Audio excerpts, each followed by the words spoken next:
Et j'ai adoré le fait qu'on est entré immédiatement dans la formation, bien simple, d'amener un lancer au filet. Un avantage numérique, amène, tu veux. Kotkaniemi est pénalisé, donc, et là, on est en supériorité numérique. Et regardez l'arrivée de Byron, le tir! Oh. Et le disque... marqué. Le but. Ben, j'ai même pas vu la lumière. Il n'y a personne qui actionne la lumière rouge. Et le but! Ça va être un devin pour le voir. Ben, au moins, si on pouvait avoir une lumière rouge, ce serait utile. Oh, très bon lancer. Wow. Ben, ça, c'est Byron. Hein? Puis placé dans ton top 9.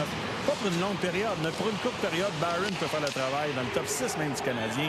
Moi, c'est un joueur que j'apprécie beaucoup. Avant de le laisser aller, Byron, je prendrais mon temps. Et là, ben, pendant ce temps, les Blancs réduisent l'écart avec une rondelle qui a dévié. Et Corey Perry et Frolik, donc les vétérans, étaient sur la patinoire. J'ai bien hâte de voir ce qui a entraîné cette séquence et ce qui a entraîné un peu Carey Price à être confus là, sur le jeu. C'est Xavier Ouellet qui est excellent aussi. Regardez comment il avait la tête haute. Regarde pour un bâton. Il y en a plusieurs joueurs dans l'organisation du Canadien. Oh, Toffoli en échappé, le tir!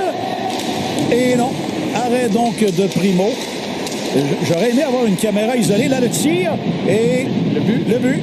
Kotkaniemi, marqué par Jesperi Kotkaniemi. J'allais dire, j'aurais aimé revoir un isolé de l'arrêt de Primo au départ. Mais sur le retour, c'est Kotkaniemi. Voir ici la vitesse de Toffoli devant Vedemo. C'est Vedemo sur le repli défensif. Protège sa rondelle.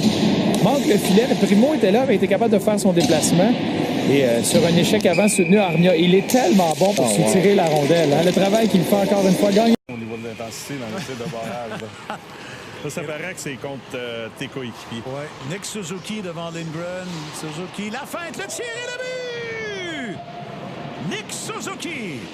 Quand tu es capable de marquer du revers une feinte comme ça, de lancer dans le milieu du filet, il n'y a aucun gardien tout près, c'est parce que tu as déculotté le gardien. Vous voyez ici, il n'a qu'à la placer en plein milieu du but.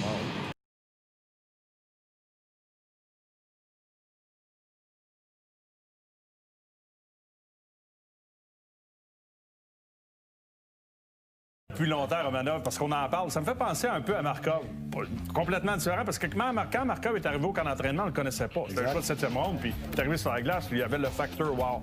Aujourd'hui, je l'ai vu jouer au championnat du monde junior, puis je l'ai vu un peu sur la glace ce soir, c'est ce qu'on voit de Romanov. C'est un gars qui tu vois que son sens du hockey est là, c'est un joueur de hockey.